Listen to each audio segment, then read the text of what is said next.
ముఖ్యంగా చెప్పుకోవాల్సింది భారత విద్యార్థులకు, ఇంజనీరింగ్ విద్యార్థులకు ఫీ రీఎంబర్స్మెంట్, ఉచిత విద్య. ఇది చాలా గొప్ప ఫలితాలను ఇచ్చింది. ఇవాళ ప్రపంచంలో ఎక్కడెక్కడో మన ఇంజనీరింగ్ టెక్నీషియన్స్ ఉన్నారు, సాఫ్ట్వేర్ టెక్నీషియన్స్ అంటే దానికి రాజశేఖర రెడ్డి ఒక మూలం. ముఖ్యంగా చంద్రబాబు నాయుడు ప్రారంభిస్తే రాజశేఖర రెడ్డి దాన్ని చాలా వైడ్ రేంజ్ తీసుకొచ్చాడు, దానికి ఒక ఫలితాన్ని చూపించగలిగాడు. ఆ ఉచిత ఇంజనీరింగ్ విద్య వల్ల ఈరోజు ప్రపంచంలో చాలా దేశాలలో మన టెక్నీషియన్స్ పనిచేస్తున్నారు, మన యువత పనిచేస్తున్నారు. దానికి ఒక విధంగా రాజశేఖర రెడ్డి గారు కారణం. తర్వాత ఆరోగ్యశ్రీ అనేది ఒకటి తీసుకొచ్చిండు, ఫ్రీ కరెంట్ అనేది ఒకటి తీసుకొచ్చిండు.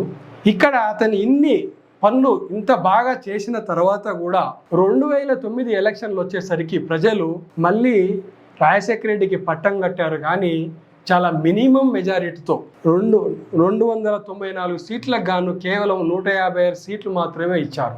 అది కూడా చిరంజీవి ప్రజారాజ్యం పార్టీ పెట్టి దానివల్ల 16.3% ఓట్లను అతను చీల్చడం వల్ల రాజశేఖర రెడ్డి గారు మళ్ళీ చీఫ్ మినిస్టర్గా కాగలిగారు. కానీ అది రాజశేఖర రెడ్డి వాళ్ళ ఉచితాల వల్ల మాత్రము చీఫ్ మినిస్టర్గా మళ్ళీ రెండోసారి ఎన్నుకోబడలేదు.